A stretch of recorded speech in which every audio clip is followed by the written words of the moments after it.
Le progrès est le mode de l'homme. Bonjour.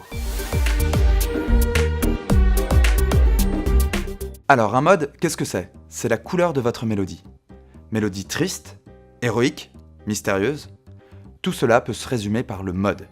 Exemple avec Pink Fluffy Unicorn.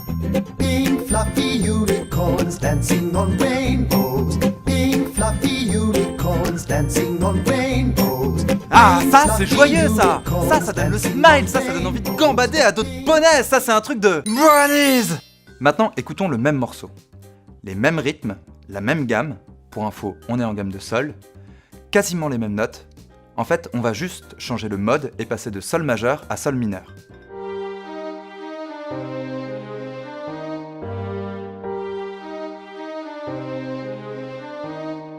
Pas le même délire.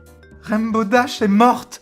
Et ce n'est qu'un exemple. On peut aussi finir avec un mode un peu plus oriental pour se retrouver en plein temple de Zelda.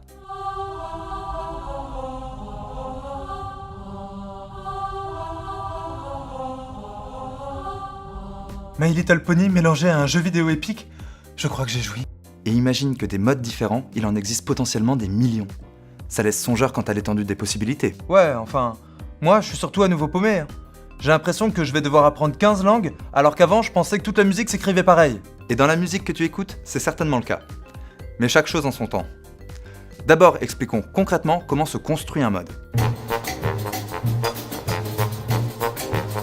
Un mode est l'assemblage des notes par rapport à une tonique sur une octave. Ah non! Normalement, quand je comprends pas, c'est que c'est le pédant qui parle! C'est vrai que j'attaque fort. Mais pour résumer, la tonique, on l'a déjà vu, c'est ta note fondamentale, celle à partir de laquelle le reste va se construire. Disons que dans notre exemple, c'est le Do. L'octave, c'est quand tu reviens sur la même note en montant ou en descendant. Du Do au Do. Cette tonique, elle va nous être très importante pour trouver le mode et la gamme. Tu m'as dit que toute la musique que tu écoutais avait à peu près la même couleur. C'est certainement parce que toute la musique que tu écoutes est en mode majeur. Tout simplement parce que c'est le mode numéro 1 depuis la Renaissance au XVIe siècle et qu'elle s'est depuis étendue à toute la pop culture. C'est le point commun qu'il y a entre cette musique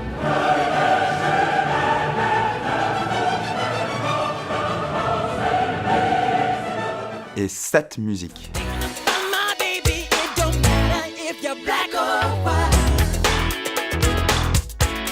Mais quand on a analysé sa structure, on a vu qu'on trouvait comme écart entre les notes ton, ton, demi-ton, ton, ton, ton, demi-ton. Après, on peut très bien s'amuser à le modifier cet écart. Par exemple, si je décide de baisser la tierce et la sixte, on trouve alors cette couleur. Ce mode-là, c'est le mode mineur qu'on retrouve par exemple dans ce morceau.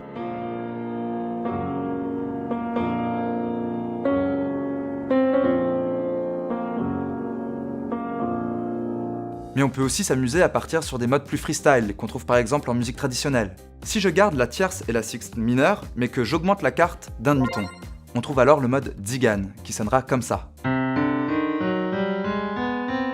Franz Liszt, un compositeur bien balèze, l'utilisera à profusion, comme par exemple dans sa Rhapsodie hongroise numéro 13.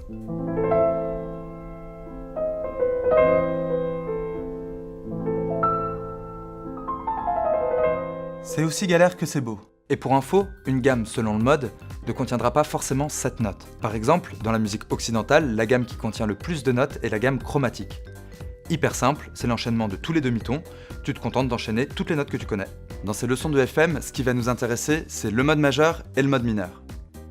En fait, pour le moment, exclusivement ça. Seulement 2 ? Cool ! Donc toi, quand ton enseignant te dit que tu ne verras que 2 modes, tout ce que tu trouves à dire c'est « cool ». Monsieur ! Ah non, mais moi, j'ai arrêté d'être surpris. Vas-y, fais ton speech, qu'on en finisse. Mon petit père, la condescendance, ce n'est pas à votre niveau. Prenez rendez-vous et je vous donnerai une leçon. Et un peu de curiosité ne ferait pas de mal à votre atrophié d'élève. Pourquoi seulement 2 modes, puisque nous venons de voir qu'il en existait tant ? Tout d'abord, il faut savoir que durant l'Antiquité et une grande partie du Moyen-Âge, la construction même de la musique était très différente. On ne parlait pas de gamme, mais uniquement de mode, d'où sa nomination de musique modale. Tout simplement, nous avions la gamme de Do, et l'on se contentait de démarrer soit un cran au-dessus, soit un cran en dessous, mais toujours avec les mêmes notes. D'où des modes de Ré, de Mi, etc., etc. Mais c'est peut-être un peu poussé pour cette chère tête blonde. Il faut attendre la Renaissance, au XVIe siècle, pour que les compositeurs délaissent ces modes et se penchent sur les deux qui feront l'âge d'or de la musique savante jusqu'au XIXe siècle, le mode de Do, qui est le mode majeur actuel, et le mode de La, qui est le mode mineur naturel et qui connaîtra quelques évolutions. Ces deux modes, bastions de la musique occidentale, formeront ce qu'on appellera la musique tonale. Un fait amusant d'ailleurs à ce propos, saviez-vous que notre musique est héritée du grec Pythagore? En effet, c'est grâce à lui que... Alors oui, mais non, plaît-il? Il me plaît que j'en ai marre de chercher à chaque fois un nouveau moyen de te faire taire, que j'en ai marre de tes interventions, et que les fun facts, c'est signé Bibi. Donc maintenant, dans l'intérêt commun, tu t'arrêtes là et tu dégages. Ou bien... Il s'améliore ce con. Mais bon, on a le chemin libre pour parler de la musique tonale et de ses deux modes caractéristiques, le mode majeur et le mode mineur. Pour répondre à cette question, vous cliquez là. Ça m'évitera de me répéter. Là, on tient une question un peu plus ardue, parce qu'en vérité, il n'existe pas un, mais 3 modes mineurs. Ah non, monsieur, vous nous aviez dit qu'on verrait que 2 modes, et là, vous nous en balancez 2 de plus. Révolte! Mais attends, avant de monter sur tes grands chevaux, parce qu'en fait, ces 3 modes, c'est ni plus ni moins que la même idée, sous différentes formes pour des questions de goût. Non, parce que c'est vrai, à un moment, on en a gros. Pour commencer l'histoire du mode mineur, on en revient à ce que racontait l'autre blaireau. Chaque gamme majeure a une relative mineure. La phrase va être un peu technique. La relative mineure d'une gamme majeure commence sur la sixte de cette dernière en employant les mêmes notes. Donc, la sixte, c'est la 6e note de la gamme. Non, parce que vous dites ça comme si je le savais déjà. Si on a la gamme de Do majeur, sa gamme relative est le La mineur. On aura donc les mêmes notes, mais qui ne sonneront plus du tout pareil vu qu'on a changé de tonique. Qu'est-ce qui se passe dans cette gamme de La? Déjà, on se rappelle qu'en La majeur, on a 3 dièses. Fa dièse, Do dièse, Sol dièse. Oula, moi les dièses et les bémols, c'est pas encore très frais. Hein. Et qui t'avait dit de bien travailler tes gammes si tu voulais comprendre quoi que ce soit à la musique? J'en foute! Ok, ça commence juste à devenir flippant, mais c'est pas faux. Si t'es pas à l'aise avec les dièses et les bémols en mode majeur, ça sert à rien de continuer. Donc tu te remates la vidéo de la dernière leçon et tu reviens me voir uniquement quand c'est limpide, ok?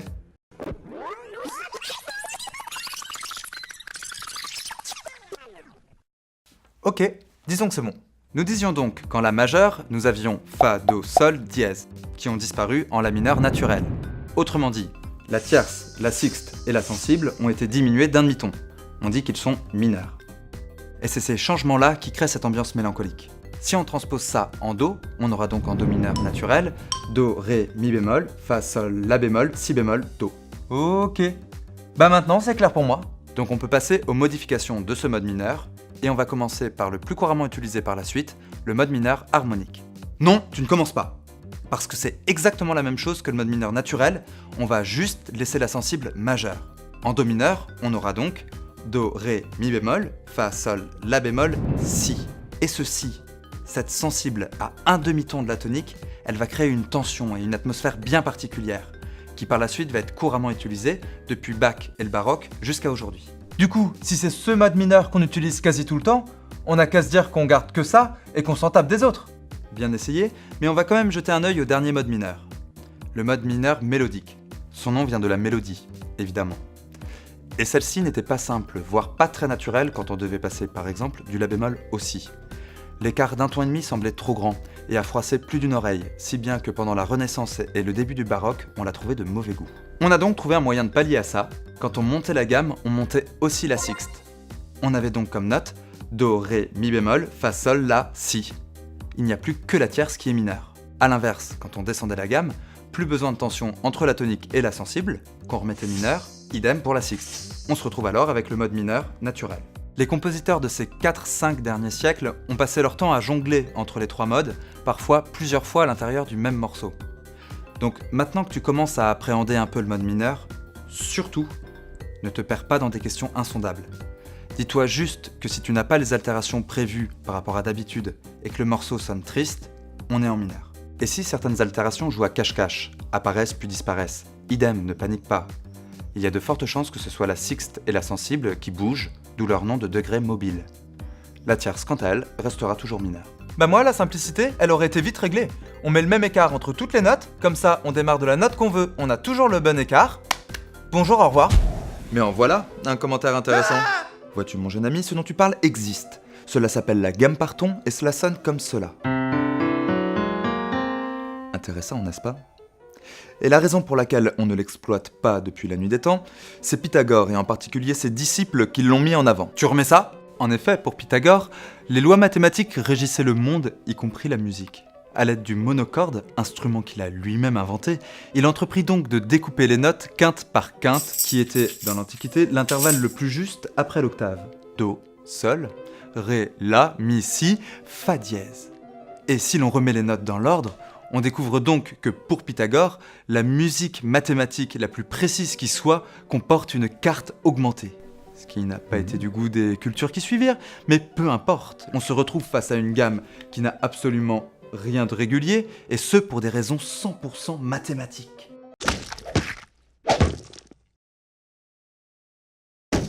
Moi aussi je peux jouer au ninja, tocard!